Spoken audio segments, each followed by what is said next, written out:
नमस्कार विद्यार्थियों। Political science classes के इस यूट्यूब प्लेटफॉर्म पर पुनः आपका स्वागत है। और ये लेक्चर की अपनी जो सीरीज है वो लगातार जारी है। और उसी श्रृंखला में आज का जो हमारा प्रकरण है, टॉपिक है, वो है सत्ता। आपकी अध्ययन सुविधा के दृष्टिकोण से आपका कम समय कंज्यूम हो, इसके लिए मैंने श्यामपट्ट जो कार्य है उसको व्याख्यान शुरू करने से पहले ही करने का प्रयास किया है। आज का छोटा सा जो वीडियो है उसको आप जो पहले वाला वीडियो है शक्ति पावर, उसके साथ जोड़ के देखिएगा। मैं अपेक्षा करता हूँ कि शक्ति वाला जो व्याख्यान है वो आपने ठीक से सुना होगा। इस व्याख्यान को समझने से पूर्व मैं आपसे ये उम्मीद करता हूँ कि आप उसको ज़रूर देखेंगे, ताकि यह व्याख्यान है ये आसानी से समझ में आ सके। और प्रतियोगी परीक्षाओं के लिहाज से भी जो सत्ता है, अथॉरिटी है, उससे काफ़ी सवाल बनते हैं। और बेसिकली जो सवाल बनते हैं वो समझ आधारित बनते हैं कि आपकी अंडरस्टैंडिंग पावर है इस कंसेप्ट को लेकर वो कैसी है। और हर बार जो सवाल बनता है वो नया बनता है।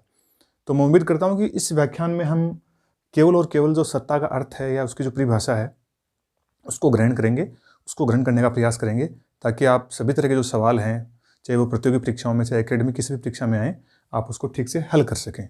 और एक राजनीतिक विज्ञान, मैं कह सकता हूँ कि पॉलिटिकल साइंस की एक बहुत केंद्रीय विषय है ये सत्ता। तो उसको समझने का प्रयास हम सब के लिए आवश्यक है। और मैं समझता हूँ कि हमें इस सत्ता जैसे एक प्रकरण को, गूढ़ प्रकरण को समझे बिना पॉलिटिकल साइंस में अच्छे स्कोर की उम्मीद हम नहीं कर सकते। तो सत्ता, सबसे पहले हमें देखना है सत्ता की परिभाषा को। मैंने पहले से इसको परिभाषा को बना के रखा है। बहुत सारे पॉलिटिकल साइंस के विद्वान हैं, बहुत सारे समाज वैज्ञानिक हुए हैं, बहुत सारे पब्लिक एड में भी ऐसे लोग, प्रशासन के जो लोकशास्त्री हुए हैं, जिन्होंने अलग अलग परिभाषाएं हैं वो सत्ता की बताई हैं। एक तो सत्ता का जो इंग्लिश मीनिंग है अथॉरिटी, वो मैंने साथ में बोर्ड पे लिखा है।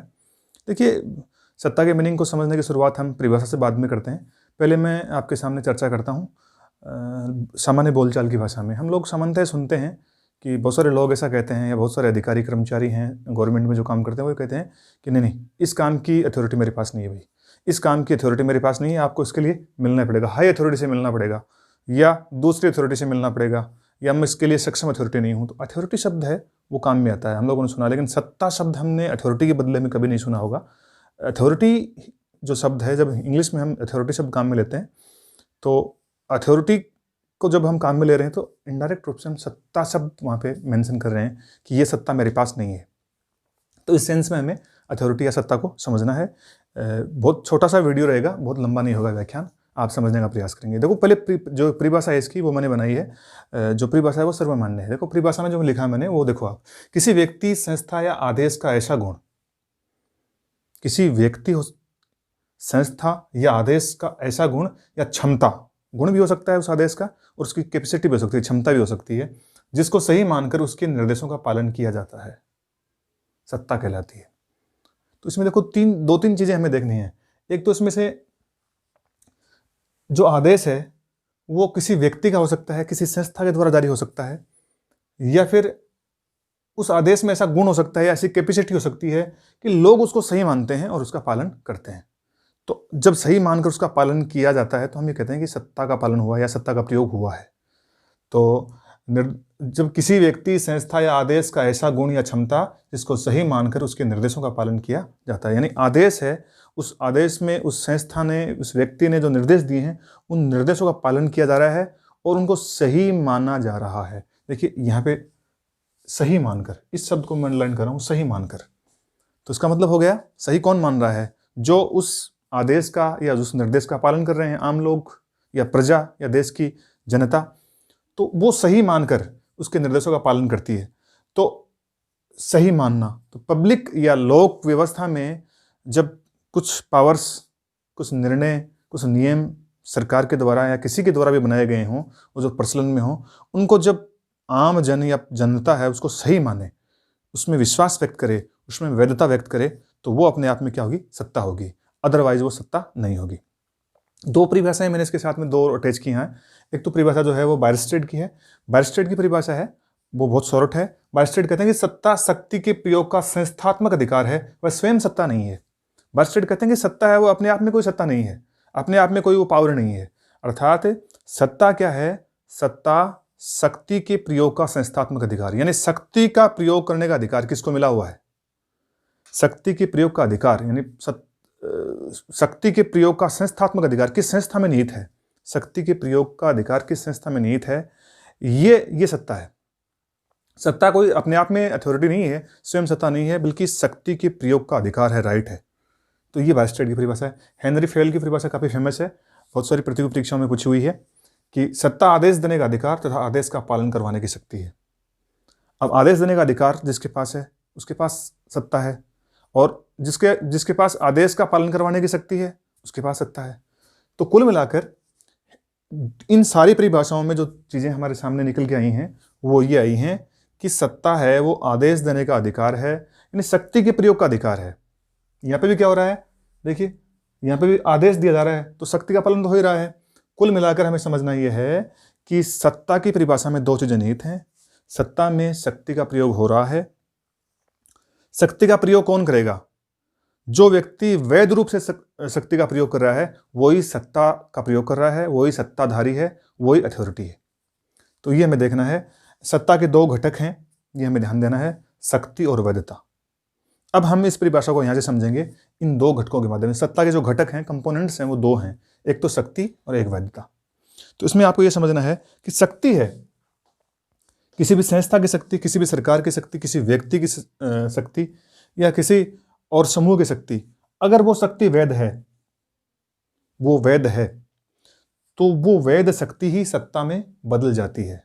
जैसे मान लीजिए अगर हम बात कर लें न्याय व्यवस्था की, तो न्याय व्यवस्था में न्यायाधीश हैं, मान लो सेशन जज हैं या और जो मुंसिफ न्यायालय हैं अपने देश में काम कर रहे हैं, वो न्यायालय हैं, वो किसी व्यक्ति को कारावास की सज़ा सुना रहे हैं, किसी को अरेस्ट करने के बाद में उसको जुडिशल कस्टडी में भेज रहे हैं, किसी को पुलिस रिमांड सुना रहे हैं 3 दिन का 5 दिन का, तो वो जो उनकी शक्ति है वो शक्ति वैध है। हम देखेंगे कि उस शक्ति के खिलाफ हमने कभी भी चैलेंज नहीं किया। किसी न्यायाधीश ने अगर ये कह दिया कि इस आदमी पे इस तरह के आरोप हैं तो उसको 3 दिन तक के लिए पुलिस रिमांड में भेजा जाए, तो हम ये नहीं कहते कि भाई इस न्यायाधीश को क्या पावर हो गया मुझे पुलिस रिमांड करने का। नहीं, क्योंकि वो जो शक्ति उस न्यायाधीश के पास है वो वैध है। उसमें जो वैधता व्यक्त करी है या उसमें जो विश्वास है वो किसका है? आम जन का, हमारा, संपूर्ण नागरिकों का या निवासियों का। तो शक्ति है, जब शक्ति किसी के द्वारा भी प्रयुक्त हो, उस शक्ति को वैधता प्राप्त हो। और वैधता किससे प्राप्त होगी? अगर वो उचित है, तर्कसंगत है, नियमानुसार है, सही है, तो वो वैधता होगी। देखो, वैधता है वो अपने आप में विश्वास प्रकट करती है। किसी भी तरह की जो शक्ति है, वो शक्ति जब प्रकट काम में लाई जा रही है तो उसमें उस शक्ति के प्रयोग में हमें विश्वास हो तो वो वैध है, अदरवाइज वो वैध नहीं है। तो सत्ता में दो चीजें निहित हैं, एक तो शक्ति अपने आप में निहित है और वो शक्ति जो प्रयोग में ला रही है वो वैध हो। जब वैध शक्ति, मैं कह सकता हूं कि एक लाइन में अगर परिभाषा करना हो, वैध शक्ति को ही हम सत्ता कहते हैं। वैध शक्ति का ही नाम क्या है? सत्ता है। तो ये हमें इसको समझना है। अगर मैं कुछ एग्जाम्पल के माध्यम से समझाऊं आपको वैधता और शक्ति को, तो मैं कहूंगा कि वैधता एवं शक्ति हैं, ये दोनों चीजें, शक्ति और वैधता हैं, ये समाज में व्यवस्था के लिए आवश्यक हैं, जरूरी हैं, ये पूरक हैं, एक दूसरे के पूरक हैं। अगर मैं बात कर लूं तो सड़क की मैं बात कर लूँ यातायात के नियमों की, तो हम सामान्यतः देखते हैं कि शहरों में या सड़कों पे यातायात पुलिस भी होती है कई जगह, और कई जगह संकेत भी होते हैं, यातायात पुलिस भी नहीं होती है, केवल संकेत होते हैं। जैसे जो बत्तियां हैं, ट्रैफिक पुलिस की बत्तियां हैं, कभी लाल रंग की होती हैं, कभी हरे रंग की, कभी पीले रंग की, वो हमें इशारा करते हैं कि आपको अभी लाल रंग की हो रखी है, रुक जाना है, हरे रंग की है तो आगे बढ़ जाना है, या फिर वो लेफ्ट राइट में इशारा करती हैं, उस हिसाब से हम यातायात को चलाते हैं अपने आप ही। कई बार हम देखते हैं कि जो पुलिस यातायात नियंत्रित करती है तो कई बार चौराहों पे कोई भी नहीं होता, केवल बत्तियां ही होती हैं, और सामान्यतः हम देखते हैं 99% जो लोग हैं उनको फॉलो करते हैं, उनका पालन करते हैं। तो हम क्या कर रहे हैं वहाँ पे, देखिए वो जो यातायात पुलिस के जो नियम बनाए गए थे, जो संकेत लगाए गए थे, वो हम लोगों ने वैध मान लिए हैं। हमारे मन में विश्वास है कि ये संकेत हमारी व्यवस्था के लिए हैं, लोक व्यवस्था के लिए हैं। अगर इस तरह के संकेत नहीं होंगे तो हमारा जो यातायात और सड़क पर जो हमारा जीवन है वो खतरे में पड़ जाएगा। तो अपने आप में क्या है वो यातायात के संकेत और वो यातायात के नियम वैध हैं। हम लोगों ने उसको, यानी नागरिकों ने या सामाजिक रूप से जो भी निवासी हैं, देश के नागरिक हैं, उनको उसको वैध मान लिया। ठीक है, अब उसको हम वेद मानते हैं और सामान्यतया सामान्य अर्थों में उनका पालन हम करते हैं, क्योंकि हम उसको वेद मानते हैं और ये अपने ही लिए या लोक व्यवस्था के लिए उसको आवश्यक और जरूरी मानते हैं। कुछ मामलों में ऐसा होता है कि 10-5% या कुछ 1-2% लोग भी हो सकते हैं जो मौका देखकर या देखते हैं कि पुलिस भी नहीं है, कुछ भी नहीं है, तो वो क्या करते हैं, जानबूझकर वो उल्लंघन कर देते हैं। जब इशारा हो रहा है रुकने का, लाल रंग की बत्ती हो रखी है, उसके बावजूद भी वो आगे बढ़ रहे हैं, क्रॉस कर रहे हैं, सड़क पे जा रहे हैं, तो वो जा रहे हैं जब, तो हमें समझना है कि वो जा रहे हैं तो वो स्वयं अपना जीवन और दूसरों का जीवन भी खतरे में डाल रहे हैं। तो ऐसे लोगों के साथ क्या होता है, ऐसे लोगों के लिए ट्रैफिक पुलिस होती है। फिर ट्रैफिक पुलिस उनको डिटेन करती है, उनको पकड़ती है, उनके चालान काटती है, उनके वाहन को जब्त करती है, या उन पर और भी जुर्माना वगैरह वसूलती है उनके साथ। तो पुलिस जब ऐसी स्थिति में आती है कि किसी यातायात के नियम को तोड़ने वाले किसी व्यक्ति या किसी नागरिक से जुर्माना वसूला है, उसको जेल में डाला है, उसको दंडित, उसको पनिश किया है, तब क्या हुआ है, तब शक्ति का प्रयोग हुआ है। हमें समझना है उस मामले में पुलिस ने क्या किया है, शक्ति का प्रयोग किया है। 99% मामलों में जब यातायात पुलिस की जो संकेत और जो बत्तियां थी उनको हम फॉलो कर रहे थे, 99% लोगों ने केवल वैधता के आधार पर उस कानून का, उस निर्णय का, उस नियम का पालन किया है। केवल 1% लोगों ने, मैं कह सकता हूं कि 1% लोगों को सख्ती से ट्रीट किया गया है। बाकी पूरी की पूरी जो लोग हैं या आम पब्लिक है, वो वैधता के द्वारा क्या हो रही है, वैधता के द्वारा शासित हो रही है, अर्थात सत्ता का प्रयोग ही हो रहा है वहां पे। क्योंकि वो जो शक्ति थी, उस ट्रैफिक पुलिस की शक्ति को हम लोगों ने वैध मान रखा था और उसको वैध मानकर हम पालन कर रहे थे 99%। लेकिन 1% लोगों के लिए हमें क्या करना पड़ा है, शक्ति का प्रयोग करना पड़ा ट्रैफिक पुलिस को। तो ये हमें देखना है।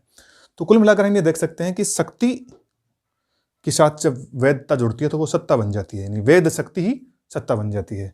यहाँ पे हमें ये भी देखना होता है कि अगर पुलिस या यातायात पुलिस या प्रशासन अगर पूर्णतः शक्ति से ही पालन करवाएगा, आप समझने का प्रयास करें, हर निर्णय का पालन शक्ति से करवा रहा है और हर व्यक्ति मान लीजिए ट्रैफिक के नियम तोड़ रहा है और हर व्यक्ति का चालान हो रहा है, तो फिर लोक व्यवस्था और समाज व्यवस्था को बनाए रखना बड़ा मुश्किल कार्य हो जाता है।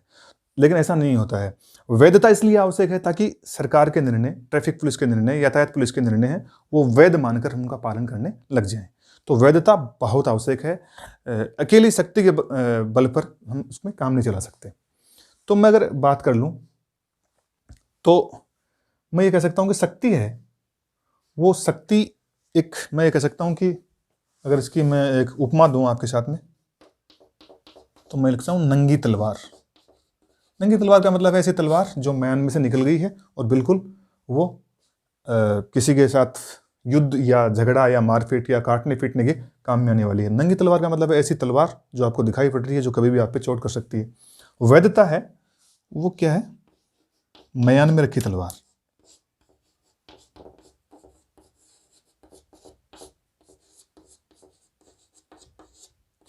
अर्थात जब तलवार म्यान से निकाल ली गई है, क्यों निकाली गई है, क्योंकि म्यान में रखी तलवार को हम लोग समझ नहीं पा रहे थे कि भाई ट्रैफिक पुलिस का जो सिपाही है या हवलदार है, यातायात पुलिस का अधिकारी है, इसके पास एक तलवार है और तलवार म्यान में है। इस बात को हम समझ नहीं रहे थे।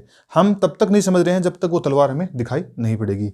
तो वैधता क्या है, म्यान में रखी तलवार के समान है। अर्थात वैधता हम क्या कर रहे हैं, स्वीकृति मान चुके हैं कि भाई ट्रैफिक पुलिस के इस आदमी के पास तलवार है और अगर हम लोगों ने लापरवाही करी तो वो तलवार चलाएगा। तो म्यान में रखी तलवार की तरह है और शक्ति नंगी तलवार है। फिर भी हम नहीं मान रहे हैं तो ट्रैफिक पुलिस को क्या करना पड़ रहा है, म्यान से तलवार को बाहर निकालना पड़ रहा है, चालान के रूप में, जुर्माने के रूप में या और किसी भी माध्यम से वो हमसे क्या कर रहा है, ट्रैफिक पुलिस का अधिकारी हमसे उस आदेश का पालन करवा रहा है, उस सत्ता का पालन करवा रहा है जो यातायात के नियम हमारे लिए बनाए गए थे। तो कुल मिलाकर शक्ति और वैधता हैं वो एक दूसरे के परिपूरक हैं। अधिकांश मामलों में सरकार के द्वारा या विभिन्न जो निकाय हैं, जो आदेश जारी करने वाली संस्थाएं हैं, वो वैधता प्राप्त करने का प्रयास करते हैं अपने आदेशों के माध्यम से, नियमों के माध्यम से, कानूनों के माध्यम से, निर्देशों के माध्यम से। वो चाहते हैं कि उनको वैधता प्राप्त हो ताकि सामान्य जन या आम नागरिक उनका वैध मानकर, उनमें विश्वास व्यक्त कर उनका पालन करते जाएं। लेकिन कुछ एक मामलों में, 5-10% मामलों में, 1-2% भी हम कह सकते हैं मामलों में, हमें शक्ति को युक्त करने की आवश्यकता महसूस होती है।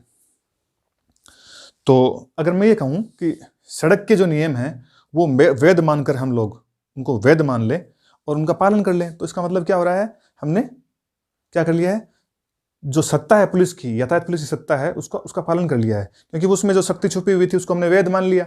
और कुछ लोग पालन नहीं करते हैं तो पुलिस क्या करती है, फिर शक्ति का प्रयोग करती है। ठीक है। अगर मैं बात कर लूँ कि अगर पूरे सामाजिक व्यवस्था की या कानून व्यवस्था की बात कर लूँ तो केवल शक्ति के बल पर आज्ञा पालन नहीं करवाया जा सकता, ये हम समझते हैं। इसलिए आवश्यक है कि जो शक्ति है उसको वैधता प्रदान कर दी जाए। सरकार की शक्ति हो, पुलिस की शक्ति, न्यायपालिका की शक्ति, किसी की शक्ति भी हो, उसमें वैधता प्रदान की जाए।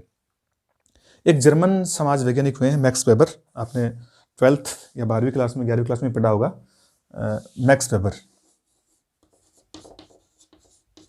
मैक्स वेबर तो एक जर्मन समाज वैज्ञानिक हुए थे मैक्स वेबर।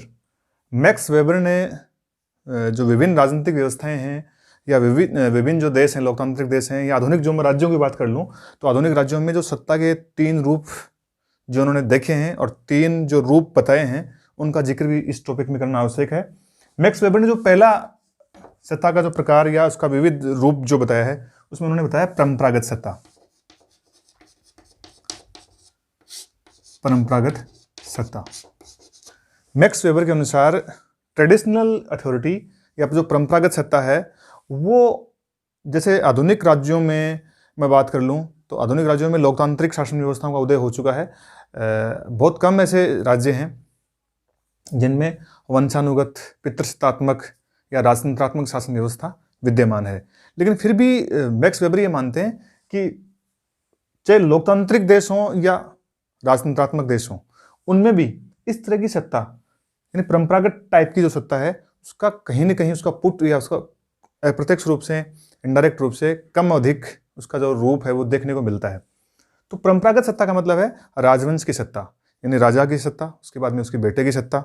और उसको हम क्या कर लेते हैं, हम ये सवाल नहीं करते हैं कि राजा के बाद में इसके बेटे को किसने पावर दिया है या उसके बेटे के बाद में इसकी बेटी को या महारानी को किसने पावर दिया है। हम लोग क्या करते हैं, उसमें आस्था व्यक्त करते हैं और उसमें विश्वास कर लेते हैं और उसकी सत्ता को तवज्जो देते हैं। अगर इसी टाइप की एक सत्ता की मैं बात कर लूँ तो हम अपने डेली लाइफ में देखते हैं कि परिवार में जो मुखिया है वो पिता है। परिवार का मुखिया कौन है? पिता है। और शायद परिवार के जो निर्णय हैं और जो फैसले हैं उनमें जो सत्ता का प्रयोग है वो पिता के द्वारा होता है। और सामान्यतः हम पितृसत्तात्मक परिवार में रहते हैं तो हम पिता की जो सत्ता है उसको चैलेंज नहीं करते। सामान्यतः हम ये मानते आ रहे हैं कि वंशानुगत रूप से पिता हैं, वो मुखिया हैं परिवार के, तो उनको ये अधिकार है कि वो सत्ता का प्रयोग करते हैं। हम पिता के जो फैसले निर्णय हैं उनमें आस्था व्यक्त करते हैं, विश्वास व्यक्त करते हैं। तो पिता का जो निर्णय है परिवार में वो भी एक तरह से परंपरागत सत्ता का उदाहरण है। और बात कर लूँ अगर मैं राजा महाराजाओं की पुरानी जो सत्ता है वो, और राजा महाराजाओं के द्वारा सत्ता का प्रयोग होने के पश्चात आज की पीढ़ी में भी अगर उसके कुछ अवशेष हमें दिखाई पड़ते हैं और उनके प्रति हम श्रद्धा और विश्वास व्यक्त करते हैं तो ये परंपरागत सत्ता का रूप है। यद्यपि मैक्स वेबर ने जो सत्ता के 3 रूप बताए हैं उन्होंने कहीं नहीं कहा है कि ये 3 रूप विशुद्ध रूप से कहीं भी विद्यमान है किसी भी देश में या किसी भी देश की शासन व्यवस्था में, लेकिन कहा कि ये 3 तरह की सत्ताएं हमें देखने को मिलती हैं। तो ये हो गई परंपरागत सत्ता। तो हम ये कह सकते हैं राजा महाराजाओं की या राजवंश की सत्ता। इसमें एक शब्द कहाँ मिल सकते हैं? राजवंश की सत्ता। ठीक है। दूसरी तरह की जो सत्ता है वो है कृष्माती। कृष्माती सत्ता या कृष्माई सत्ता भी हम इसको बोल सकते हैं। देखिए कृष्माई सत्ता है वो किसी भी व्यक्ति के व्यक्तित्व के जो उसके कृष्माई जो व्यक्तित्व है, चमत्कारिक उसका जो व्यक्तित्व है उस पर डिपेंड करती है। अगर हम प्राचीन बात कर लें तो सेकेंड वर्ल्ड वार की अगर हम बात कर लें तो उससे पहले की बात कर लें तो हिटलर की जो जर्मनी में सत्ता थी वो एक तरह से कृष्माई सत्ता थी, चमत्कारिक सत्ता थी।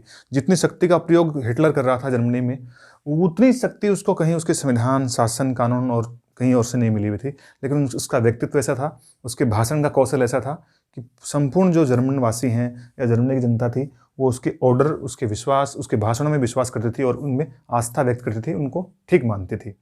इसी तरह से अगर हम बात कर लें राष्ट्रीय आंदोलन में तो गांधी जी की जो सत्ता है या फिर राष्ट्रीय आंदोलन के पश्चात प्रथम प्रधानमंत्री पंडित जवाहरलाल नेहरू की जो सत्ता रही थी तकरीबन 1950 से लेकर 64 तक, वो भी अपने आप में कृष्माई सत्ता थी। और अगर बात कर लूँ नेल्सन मंडेला की दक्षिण अफ्रीका में, तो ऐसे व्यक्तित्व हैं, ये कुछ ऐसे लीडर हैं जिनके व्यक्तित्व चमत्कारिक रहे हैं और उनके जो फॉलोवर्स हैं, आमजन हैं, वो उसके चमत्कारिक व्यक्तित्व में विश्वास करते हैं और उनके आदेशों को ठीक मान लेते हैं, उसमें विश्वास व्यक्त कर देते हैं, उनमें आस्था व्यक्त कर देते हैं और वो उनके जो आदेश, निर्देश और नियम हैं वो एक तरह से सत्ता की तरह समाज में अप्लाई होते रहते हैं। तीसरी में तो कृष्माई सत्ता में देखो चमत्कारिक व्यक्तित्व, ये व्यक्तित्व पर डिपेंड करता है। तीसरी में बात कर लूं कानूनी तर्कसंगत सत्ता।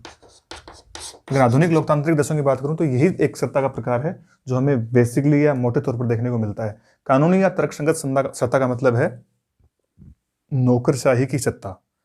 अर्थात आज के आधुनिक लोकतांत्रिक देशों में जो सत्ता जो पावर है, राजनीतिक जो लोग हैं, मंत्री या फिर जो वरिष्ठ अधिकारी हैं नौकरशाही के, आईएएस से लेकर जो सरकारी कर्मचारियों का पद सोपान है, वो जो कानून जो प्रयोग कर रहे हैं, वो सत्ता जो प्रयोग में ला रहे हैं, वो कानूनी सत्ता है, यानी कानून के माध्यम से उसका प्रयोग कर रहे हैं, और वो तर्कसंगत है, रेशनल है।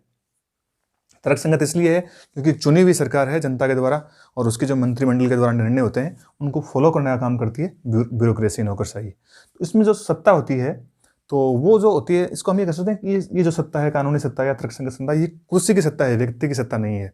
इन दोनों मामलों में हम देखते हैं कि परंपरागत सत्ता में देखो व्यक्ति की सत्ता है, किसी राजवंश के राजा की सत्ता है। यहाँ पे भी देखो व्यक्तित्व की सत्ता है। अगर मैं बात करूँ चमत्कारिक व्यक्तित्वों की, तो व्यक्तित्व के कारण वो सत्ता मिली हुई है उसको। यहाँ पे ये कानून के माध्यम से मिली हुई है, ब्यूरोक्रेसी की है ये। इसमें ये प्रभाव नहीं होता कि कोई व्यक्ति है वो इस पद तक क्यों पहुंचा है, कोई मतलब नहीं है। जो कुर्सी पर है, जो कुर्सी पे बैठा हुआ है, सत्ता उसी की है। अगर मान लीजिए कोई कलेक्टर रहते हुए आज कोई व्यक्ति कलेक्टर है, तो वो सत्ता है वो उस कलेक्टर, उस व्यक्ति विशेष की नहीं है, बल्कि उस संस्था की है, उस कुर्सी की सत्ता है। और वो जब चले जाएंगे ट्रांसपोर्ट होकर या वहाँ से स्थानांतरित होकर, तो दूसरा कोई व्यक्ति आएगा, सत्ता उसकी हो जाएगी। तो आधुनिक जो लोकतांत्रिक देश हैं उसमें ये कानूनी और तर्कसंगत सत्ता में देखने को मिलती है। पुनः मैं बता दूं आपको, मैक्स वेबर का ये मानना है कि तीनों तरह की विशुद्ध रूप से सत्ताएं कहीं भी काम नहीं करती हैं। तीनों की कमोबेश जो मात्राएं हैं वो आधुनिक लोकतांत्रिक देशों में, आधुनिक जो राज्य हैं उनमें हमें देखने को मिलती हैं। तो ये मैक्स वेबर के सत्ता के 3 प्रकार हमें ठीक से याद रखने हैं। हेनरी फयोल और बालस्ट्रेट की परिभाषा को ठीक से याद रखना है, और सत्ता की जो परिभाषा है उसके साथ जो शक्ति और वैधता जुड़ी हुई है, उस कंसेप्ट को मैंने आपको ठीक से समझा दिया है। मैं उम्मीद करता हूँ कि आज का जो व्याख्यान है, लेक्चर है, आप उसको ठीक से समझ पाए होंगे। धन्यवाद।